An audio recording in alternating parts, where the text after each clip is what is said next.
Declaration में या salary structuring में एक और पार्ट आता है हमारा इंश्योरेंस।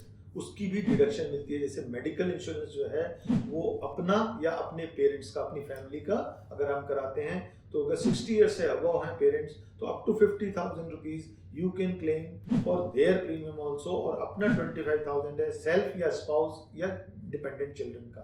तो ये एक तो करा जरूर लेना चाहिए। कहते हैं ना हेल्थ इज वेल्थ, तो कभी भी आप बीमार पड़े तो ऐसा ना हो कि आपके जो इमरजेंसी फंड्स हैं या जो इन्वेस्टमेंट्स हैं उनको छेड़छाड़ करनी पड़ जाए, उनको देना पड़ेगा, तो फिर दोबारा उतना पैसा इकट्ठा करना आपको उतने सालों में एक बड़ा ही दर्दनाक। एक तो वैसे हम बीमार या कोई परेशानी से गुजरते हैं, ऊपर से फाइनेंशियल स्ट्रेस आ जाता है। ये बहुत सारे बात लोगों के साथ होता है, फिर भी शायद हम ऐसा नहीं करते हैं और 2,000-4,000 का ऐसा लगता है हम किसी और के लिए कर रहे हैं ये पैसा।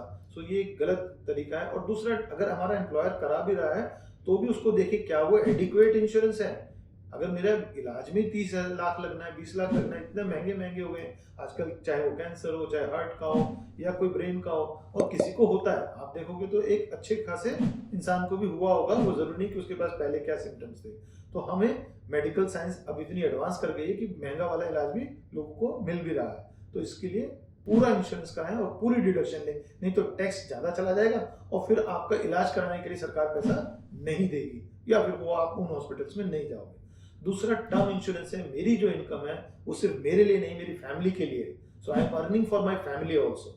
सो वो जो मेरे ऊपर डिपेंडेंट लोग हैं, मेरी वाइफ, मेरे बच्चे या मेरी हस्बैंड या मेरी मदर पे, whosoever is dependent on my income, they should be guaranteed कि उनको मेरे बाद भी ये इनकम मिलती रहेगी। वो कैसे मिलेगी? अगर मैंने अपनी इनकम का 10 से 15 गुना पैसा कहीं ना कहीं रिस्क कवर किया, और वो टर्म इंश्योरेंस आपका एटीसी में आता है। और टर्म इंश्योरेंस इसलिए बोल रहे हैं क्योंकि उसमें बहुत सारी चीजें और भी आती हैं। बच्चों की ट्यूशन फी भी एटीसी में है, होम लोन की ईएमआई भी। तो इन सब को देखते हुए टर्म इंश्योरेंस ही रिकमेंडेड होता है, या फिर थोड़ा बहुत ईएलएसएस।